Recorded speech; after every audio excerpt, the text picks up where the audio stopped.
बिस्मिल्लाहिर्रहमानिर्रहीम। अस्सलाम वालेकुम मोअज़्ज़िज़ व्यूअर्स से आप लोगों की खिदमत में आपका मेज़बान डॉक्टर शमीर अली मेमन हाजिर है। जिस तरह आप जानते हैं कि लास्ट हमारा टॉपिक था बवासीर और हमने बवासीर के ऊपर बहुत तफसील से बात की थी। और आज का हमारा टॉपिक है एनल फिशर। एनल फिशर का ताल्लुक भी गैस्ट्रो इंटेस्टाइनल सिस्टम के साथ है, जीआई सिस्टम के साथ है।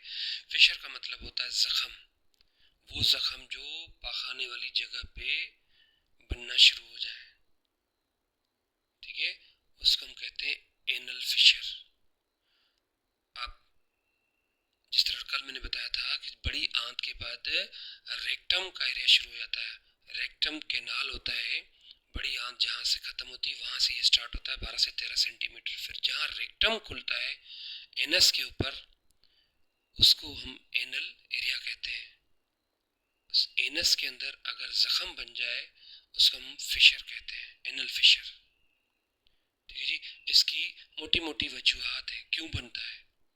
खास करके वो लोग जिनको कॉन्स्टिपेशन है, कब्ज़ लंबे अरसे से चलती आ रही है, उसकी वजह से जब वो वॉशरूम जाते हैं तो ज़्यादा जोर लगाना पड़ता है। उस फोर्स की वजह से उस एनल एरिया में, एनस के ऊपर कट्स आने शुरू हो जाते हैं।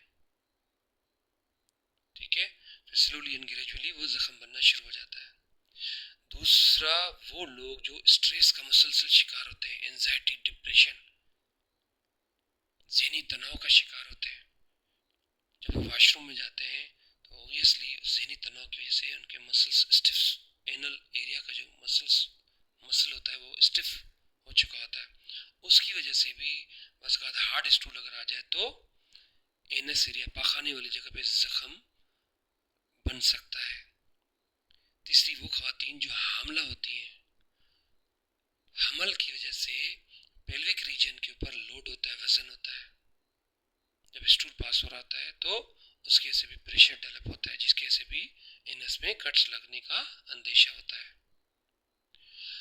वंस एनल फिशर हो जाए तो मोस्टली लोग मिस इंटरप्रिटेशन कर रहे होते हैं इसकी। क्यों कि इसके अंदर भी बाजुकात ब्लड टपकता है, ब्लीडिंग होती है दौरान स्टूल या स्टूल करने के बाद, पखाने करने के बाद। बट मैं वाजे करता चलूं कि सिर्फ दोनों में, बवासीर में और एनल फिशर में, पखाने वाली जगह पे जख्म का दोनों में जो फ़र्क है, एनल फिशर में बहुत शदीद दर्द होता है और बवासीर में शदीद दर्द नहीं होता, कम कम दर्द होता है। वो भी एक कंडीशन है, प्रोलेप्स्ड बवासीर हम उसको कहते हैं। उसमें क्योंकि लंग्स जो ना नीचे लटक रहे होते हैं, रगों के गुच्छे नीचे लटक रहे होते हैं, उस प्रेशर होता है तो जिसकी वजह से कभी क्लाट फट जाते हैं तो उसकी वजह से बवासीर में दर्द होता है। अदरवाइज से इतना ज़्यादा दर्द नहीं होता। बट क्योंकि पाखाने की जगह पे ज़ख़म जो होता है उसमें बहुत शदीद दर्द होता है दौरान स्टूल, दौरान पाखाना, और जब पाखाना करने के बाद भी इसमें ज़्यादा दर्द होता है। क्यों कि वो जो एनल फिशर है, ज़ख़म में इंटरनल स्पिंटर के अंदर स्पेज़म बन चुका होता है। उस ज़ख़म की एरिया की तरफ जो है वो बाज़ात ब्लड की सप्लाई भी स्लो हो जाती है, बाज़ात ब्लड सप्लाई रुक भी जाती है उस तरफ, तो जिसकी वजह से भी पेन बहुत शदीद होता है। पेन स्पेज़म की वजह से हो रहा था बुनियादी तौर पे। ठीक है जी।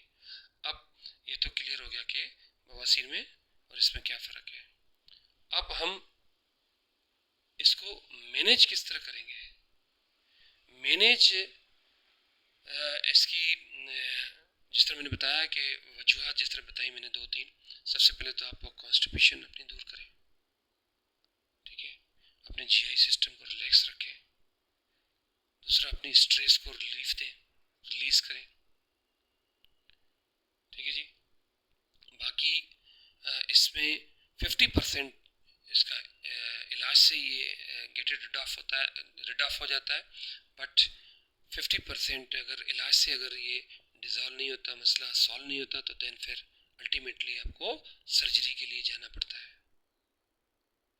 इसमें ट्रीटमेंट में क्या है, होम्योपैथी के अंदर इसमें रेमेडीज़ हैं अपनी, जो कि पखाने को सॉफ्ट करने के लिए होम्योपैथिक में दवाइयाँ दे रहे होते हैं, पेन को रिलीफ करने के लिए दे रहे होते हैं।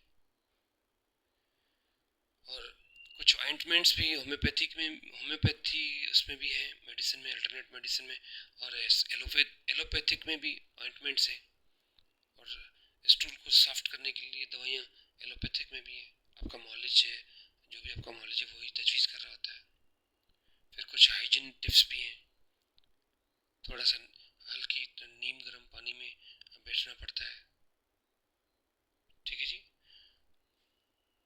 अगर आप देख रहे हैं कि 50%, जिस तरह मैंने बताया कि ये मेडिसिन से रिड ऑफ हो जाता है, अगर नहीं होता तो फिर अल्टीमेटली आपको सर्जन के पास जाना पड़ेगा।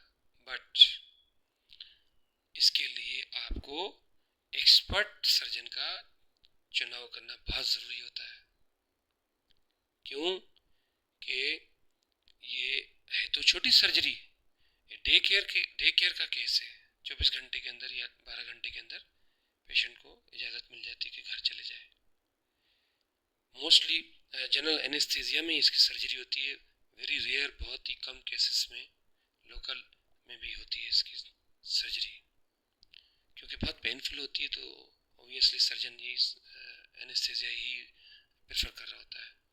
जिस तरह मैंने बताया कि माहिर सर्जन का चुनाव बहुत ज़रूरी है। इसकी वजह है, अगर इसमें थोड़ी भी मिस्टेक हो गई, अगर थोड़ा भी ज़ख्म से ज़्यादा कट लग गया, जब सर्जन रिमूव कर रहा होता है ज़ख्म को, अगर ज़्यादा कट गया तो देन फिर उसकी आफ्टर सर्जरी अलग सी कॉम्प्लिकेशन स्टार्ट हो जाती है, इनकॉन्टीनेंसी ऑफ स्टूल हो जाती है। फिशर तो सही हो चुका होता है, क्योंकि जो खून का बहाव नहीं जा रहा था उसने रिमूव कर दिया, ज़ख्म खुद ही भरना शुरू हो जाता है, ब्लड सर्कुलेशन शुरू हो जाती है, ठीक है जी। अरे पोस्ट ट्रीटमेंट भी एडवाइस कर रहा होता है आपका मॉलिज। पर जिस तरह मैंने बताया, अगर ज़्यादा कट लग गया, ज़्यादा कट गया, तो फिर इनकॉन्टीनेंसी ऑफ स्टूल हम क्या कहते हैं कि बार बार पाखाना आना, या पाखाने के ऊपर कमांड एंड कंट्रोल आपका कम हो जाना, ठीक है जी। मुझे उम्मीद है कि एनल फिशर तमाम मेरे मौजूद व्यूअर्स को समझ में आ गया होगा टॉपिक, और अपने मेज़बान डॉक्टर शमीर अली मेमन को इजाज़त दें। कोई इसमें क्वेरी हो, कोई सवाल हो, मैं आप लोगों के साथ हाज़िर हूँ। आप मेरे पेज पे लिख सकते हैं विदिन 24 आवर्स, जिस तरह मैं बताता हूँ मैं इंशाल्लाह मैं उसको ज़रूर रिप्लाई करता हूँ। अपने मेज़बान डॉक्टर शमीर अली मेमन को इस दुआ के साथ इजाज़त दें, अल्लाह आप सबको हेल्दी रखे, अल्लाह सबका हामी और नासर रहे। Thank you so much. अल्लाह हाफ़िज़।